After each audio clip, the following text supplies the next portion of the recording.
Assalamualaikum warahmatullahi wabarakatuh. Yang terhormat Kiai Haji Mutawakil Allah SHM selaku pengasuh Pondok Pesantren Zainul Hasan Genggong.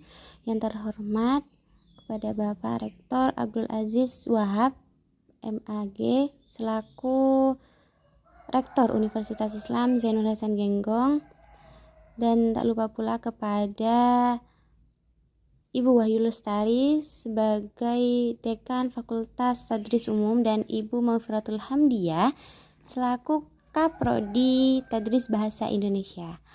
Saya Nuril Kamilatin Nakia, Prodi Tadris Bahasa Indonesia, akan mempresentasikan proposal saya yang berjudul Kritik Sosial Marxisme pada film Lafran Pane dalam materi drama kelas 11 serta relevansinya terhadap pembelajaran bahasa Indonesia di SMAI Miftahul Ulum Jati Urip. Langsung saja, di dalam pendahuluan kita akan membahas tentang latar belakang, rumusan masalah, tujuan masalah, dan kajian terdahulu. Yang pertama kita akan membahas tentang latar belakang. Media massa pada saat ini memberikan informasi yang sangat luas kepada halayak umum. Media massa pada saat ini semakin marak dan salah satunya yaitu film. Nah, film ini memberikan pengaruh rasionalisme, memiliki pengaruh emosional dan popularitas yang tinggi terhadap informasi yang akan diberikan kepada masyarakat. Nah, film sendiri yaitu memiliki makna tersirat yang ingin disampaikan kepada masyarakat begitu. Nah, fungsi adanya film sendiri, kita akan memberikan informasi lebih jauh. Kita dalam film akan memberikan pemikiran kepada penontonnya untuk berpikir kritis dan lebih membayangkan apa aja sih fenomena yang terjadi di dalam sekitar kita. Nah, fungsi merepresentasikan permasalahan sosial yaitu menjadi salah satu media yang dapat diakses di kapan saja dan di mana saja, serta sebagai sarana untuk menyampaikan kritik sosial. Nah, kritik sosial ini dapat disampaikan melalui banyak cara, mulai dari tradisional seperti sindiran, melalui komunikasi antar masyarakat, serta antar individu, komunikasi kelompok, dan dapat melalui seni seperti pagelaran, drama, seni sastra, dan melalui media massa yaitu film ini. Nah, film ini merupakan salah satu bentuk karya seni yang memiliki kekuatan untuk mencerminkan realitas sosial, budaya, dan politik masyarakat. Perlu diketahui juga bahwa di dalam kehidupan bermasyarakat kita tidak bisa hidup sendiri. Kita pasti membutuhkan yang namanya pertolongan orang lain. Nah, yang dinamakan makhluk sosial gitu. Nah, di sini kami akan membahas tentang Marxisme yang membahas tentang ideologi yang mempunyai kelas-kelas tentang titik sentral analisis sosial dan politik. Nah, dalam analisis Marxisme ini di dalam film yang saya kaji ini dapat membantu mengungkapkan tentang ketidakadilan sosial, terus tentang ekonomi, pendidikan, serta politik yang mempengaruhi karakter utama di dalam masyarakat sekitar. Nah, kehidupan bermasyarakat saja di dalam kehidupan pendidikan, nah, itu memiliki kelas-kelas sosial juga. Nah, utamanya di dalam pembelajaran bahasa Indonesia. Nah, ini tidak hanya terbatas pada kosakata saja. Siswa juga belajar menganalisis secara kritis karya sastra serta media pembelajaran gitu. Dengan memasukkan kritik sosial Marxisme ini di dalam proses pendidikan, kita dapat membantu siswa memahami konteks sosial dan politik yang mempengaruhi karya-karya tersebut. Marxisme dalam pembelajaran bahasa Indonesia dapat memperoleh pemahaman dan penilaian peran sosial yang disampaikan dalam karya sastra serta film. Nah, bukan hanya meningkatkan kemampuan siswa untuk berpikir kritis, tetapi juga membantu mereka menjadi lebih sensitif terhadap masalah sosial yang ada di sekitar mereka. Selanjutnya, di tujuan pendidikan itu dalam pendidikan ini agar menghasilkan generasi yang sadar akan masalah sosial yang mampu membangun masyarakat yang lebih tinggi. Nah, di dalam pembelajaran bahasa Indonesia sendiri itu tidak hanya terbatas dalam kosakata saja, tapi siswa juga diajak untuk belajar menganalisis secara kritis karya sastra serta media. Nah, dengan memasukkan kritik sosial Marxisme ini dalam proses pendidikan, pendidik dapat membantu para siswa untuk memahami konteks sosial serta politik yang mempengaruhi karya-karya sastra tersebut. Nah, sejalan dengan tujuan kurikulum itu untuk meningkatkan kemampuan siswa agar siswa berpikir kritis serta analitis. Nah, salah satu sekolah menengah atas yaitu di SMAI Miftahul Ulum ini juga dapat mengambil manfaat dari metode ini. Nah, selain itu di lokasi penelitian juga bisa para guru itu menunjukkan antusiasme dalam proses pembelajaran. Namun ada beberapa hal yang perlu diperhatikan, misalnya menggunakan teknologi penelitian. Nah, di mana di SMAI Miftahul Ulum ini termasuk satu lingkup dengan yayasan pondok pesantren. Jadi terbilang cukup sulit untuk menggunakan media sosial, media teknologi. Namun nantinya para siswa akan diberikan fasilitas berupa lab komputer untuk para siswa untuk para siswa mengakses tentang kritik sosial Marxisme atau karya-karya yang akan dilihat nantinya begitu. Namun di dalam kelas para siswa ini akan terlihat terlihat kurang aktif gitu dalam diskusi dengan teman-temannya, tetapi ada beberapa siswa juga yang terlihat sudah aktif dan gitu di dalam kelas gitu. Nah, kurikulum yang diterapkan pun cukup menarik, namun ada beberapa tantangan dalam menyesuaikan materi dengan kebutuhan siswa yang beragam begitu. Di dalam menerapkan kritik sosial Marxisme dalam pembelajaran bahasa Indonesia di SMAI Miftahul Ulum tersebut, siswa dapat memperoleh pemahaman serta penilaian pesan sosial yang akan disampaikan dalam karya sastra berupa film. Nah, bukan hanya meningkatkan kemampuan saja, tapi untuk mereka berpikir kritis dan lebih sensitif terhadap masalah sosial yang ada di sekitar mereka. Nah, di sini ada rumusan masalah yang saya kaji, yaitu bentuk apa saja. Bagaimanakah bentuk kritik sosial terkait sistem pendidikan, sistem politik, dan sistem sosial kemasyarakatan dalam film Lafran Pane karya Faizon Rizal ini. Lalu yang kedua, bagaimanakah relevansinya terhadap pembelajaran tentang materi drama di dalam pembelajaran bahasa Indonesia khususnya di SMA.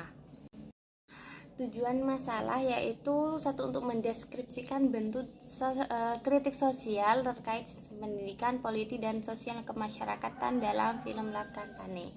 Dan yang kedua, untuk mendeskripsikan bagaimana sih relevansi film Lafran Pane ini terhadap pembelajaran bahasa Indonesia di tingkat SMA. Dikaji terdahulu, ini berdasarkan beberapa kajian terdahulu yang saya temui, itu terdapat beberapa perbedaan diantaranya dari metodenya, dari fokus penelitiannya. Namun di dalam kajian ini itu berfokus pada kritik sosial Marxisme yang terdapat di dalam film Lafran Pane serta relevansinya terhadap pembelajaran bahasa Indonesia di tingkat SMA, khususnya di SMAI Miftahul Ulum Jatiuri. Baik, selanjutnya kita di bab 2 yaitu kajian teori, di mana yang pertama dalam kerangka konseptual yang saya tampilkan, yaitu yang pertama teori Marxisme. Nah, Marxis merupakan salah satu teori yang muncul pada abad ke-18 dari revolusi industri yang berkembang di Eropa. Nah, Karl Marx ini merupakan tokoh yang berkebangsaan Jerman. Nah, menciptakan teori ini berdasarkan pemikiran tentang bagaimana revolusi industri mengubah cara masyarakat berpikir. Nah, pandangan Karl Marx pada saat itu tidak hanya digunakan untuk mengkaji sosial, tetapi juga memasukkan aspek lain di dalam kehidupan bermasyarakat. Contohnya seperti karya sastra. Nah, teorinya antara lain merupakan penolakan terhadap fakta kapitalisme yang ada di dalam pertumbuhan industri yang pesat. Selanjutnya, ada sosiologi sastra menurut Walek dan Warren dalam buku Yohanes Sohandi tahun 2018. Nah, menurut Yohanes, dalam bukunya mengatakan bahwa sosiologi sastra memiliki 3 pengertian yang bermunculan di dalam pemikiran kita, yaitu yang pertama, sosiologi sastra sebagai salah satu bidang kajian yang bersifat multidisiplin.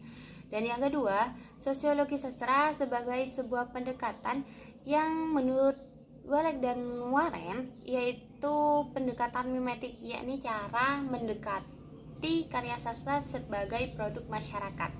Dan yang ketiga, sosiologi sastra, sebuah teori sosiologi sastra yang berusaha menelaah karya-karya sastra dalam relevansi kemasyarakatannya. Nah, jadi sosiologi sastra ini merupakan sosiologi multidisiplin yang pemahaman terhadap karya sastra itu mempertimbangkan aspek-aspek kemasyarakatannya.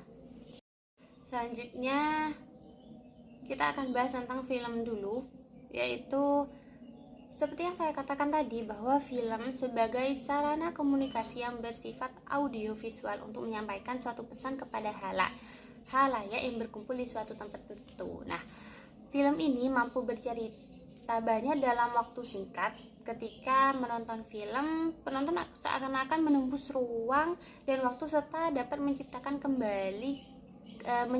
kembali kepada orang lain. Nah, terlepas dari itu semua, film memiliki nilai hiburan yang cukup tinggi, sehingga ia pun dapat mewakili latar belakang sosiokultural pengarangnya. Nah, proses pengembangannya juga tidak dapat dipisahkan dari pengaruh pengarangnya. Nah, seperti yang kita tahu bahwa film memiliki beberapa jenis, yaitu yang pertama film dokumenter.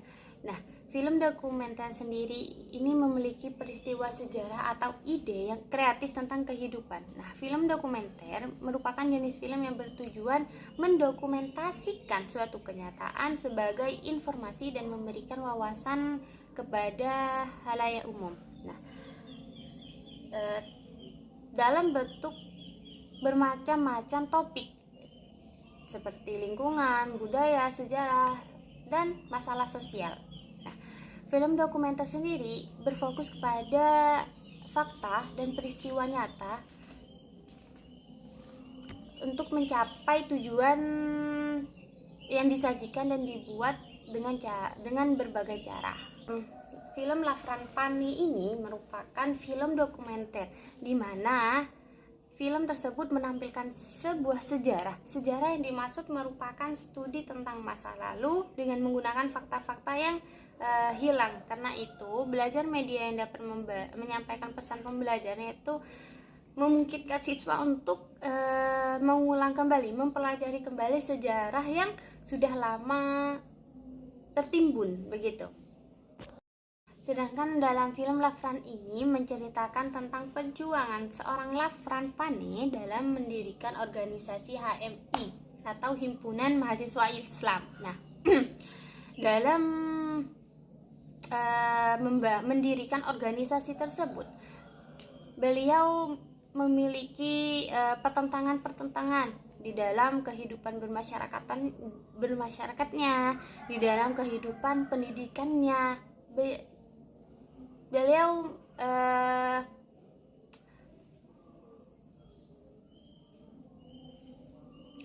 Beliau mengalami itu semua di dalam mendirikan organisasi HMI ini, gitu.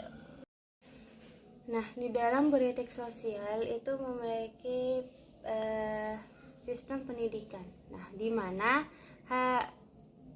pendidikan merupakan hal yang sangat penting dalam perkembangan dan penyelenggaraan kehidupan di dalam pendidikan.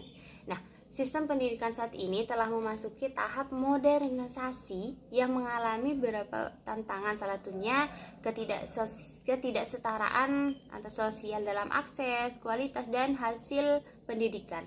Sebenarnya Marx tidak banyak membahas tentang pendidikan dalam tulisannya, namun pemikiran sangat penting untuk memahami ketidaksetaraan sosial di dalam sistem pendidikan ini. Pendidikan dapat mencerminkan kepentingan kelas pemilik modal dan mengabaikan kepentingan kelas pekerja. Nah, di dalam sistem politik juga, kemauan politik juga sebagai salah satu syarat utama untuk perubahan sosial yang lebih baik. Nah, ini sangat menjadi harapan masyarakat, khususnya kelas bawah. Nah, masyarakat utamanya kelas bawah tersebut menginginkan peningkatan kesejahteraan, mengharapkan keinginan politik sebagai syarat utama untuk perubahan sosial yang lebih baik lagi. Di dalam sosial masyarakat juga memerlukan landasan untuk bertindak yang disebut sebagai ideologi. Ideologi yang berkembang memiliki sifat duniawi yang dianggap sebagai hasil pemikiran yang sesuai dengan tradisi. Pembelajaran bahasa Indonesia ini sangat beragam, salah satunya yaitu kritik sosial. Nah, kritik sosial ini sangat cocok dalam pembelajaran tingkat sekolah menengah atas karena memungkinkan peserta didik akan lebih sensitif dan dapat mengkritisi lingkungan sekitarnya. Nah, pembelajaran merupakan suatu hal yang kompleks sehingga diperlukan alat bantu berupa media yang relevan untuk menyampaikan berita atau informasi. Nah, utamanya yang dapat merangsang minat, pemikiran, emosi, serta perhatian siswa terhadap materi pembelajaran. Selanjutnya di bab 3 kita akan membahas tentang metode penelitian. Nah, yang pertama, pendekatan dan penelitian dan jenis penelitian. Nah, jenis penelitian yang digunakan yaitu kualitatif deskriptif dengan menggunakan analisis sosiologi sastra. Nah, penelitian kualitatif ini merupakan suatu proses penelitian yang menghasilkan data deskriptif dari orang-orang dan perilaku yang dapat diamati dalam bentuk kata-kata lisan atau tertulis. Nah, penelitian kualitatif ini pada dasarnya selanjutnya di data dan sumber data. Nah, secara rinci, data merupakan semua keterangan seseorang yang dijadikan responden maupun yang berasal dari dokumen-dokumen baik dalam bentuk kata-kata, statistik, atau bentuk lainnya yang berguna untuk keperluan penelitian. Nah, sumber data sendiri merupakan subjek dari mana data dapat diperoleh. Sumber data yang berupa benda, gerak, manusia, tempat, dan sebagainya. Nah, sejalan dengan hal tersebut, bahwa pada dasarnya sumber data secara pokok dalam sebuah penelitian kualitatif ini merupakan kata-kata yang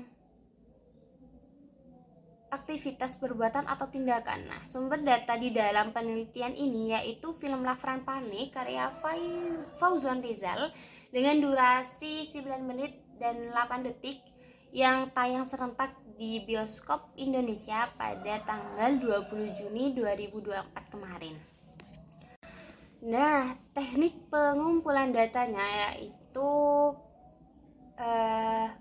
data yang dikumpulkan itu merupakan hasil dari observasi, wawancara, menyimak, teknik klasifikasi data, dan teknik mencatat dan teknik deskripsi data. Nah,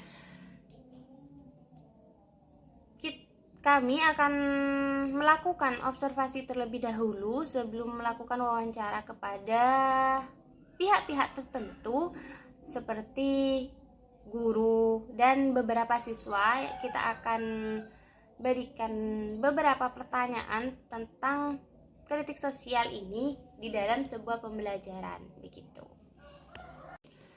Dan teknik analisis datanya yaitu mengidentifikasi data berupa analisis transkrip dialog yang menggunakan kritik sosial dalam film La Campane karya Fauzon Rizal ini. Seperti yang barusan saya katakan, kita akan menyangkut pautkan tentang kritik sosial ini di dalam sebuah pembelajaran bahasa Indonesia. Nah, dan yang kedua, mendeskripsikan komponen yang terkandung di dalam setiap data.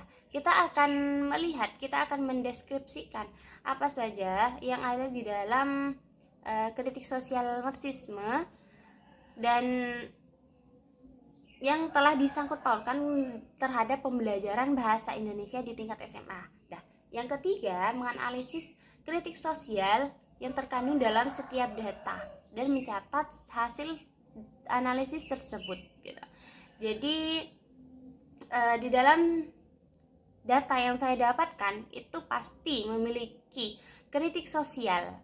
Nah, jadi kita akan mencatat hasil dari analisis tersebut dan mendeskripsikannya secara nyata. Dan yang terakhir, menyusun klasifikasi secara keseluruhan sehingga mendapatkan deskripsi mengenai kritik sosial yang dikaji menggunakan sosiologi sastra. Nah, setelah kita mencatat, kita akan mendeskripsikan mengenai kritik sosial itu menggunakan sosiologi sastra serta menyusunnya secara rapi. Selanjutnya, pengecekan keabsahan penelitian, yaitu penelitian ini menggunakan uji credibility atau kredibilitas yang cara pengujiannya itu dengan cara perpanjangan pengamatan peningkatan ketekunan dalam penelitian triangulasi. Nah, triangulasi ini merupakan pengamatan yang berkepanjangan yang diulang-ulang. Nah, dengan cara diskusi dengan teman sejawat dan member check. Nah, keabsahan data ini dapat diperiksa menggunakan teknik ketekunan dan penelitian yang berarti melakukan pengamatan secara berkesinambungan dan mengamati objek penelitian secara mendalam agar data yang diperoleh dapat dikelompokkan dengan mudah. Mungkin itu saja yang dapat saya sampaikan. Kurang lebihnya mohon maaf. Assalamualaikum warahmatullahi wabarakatuh.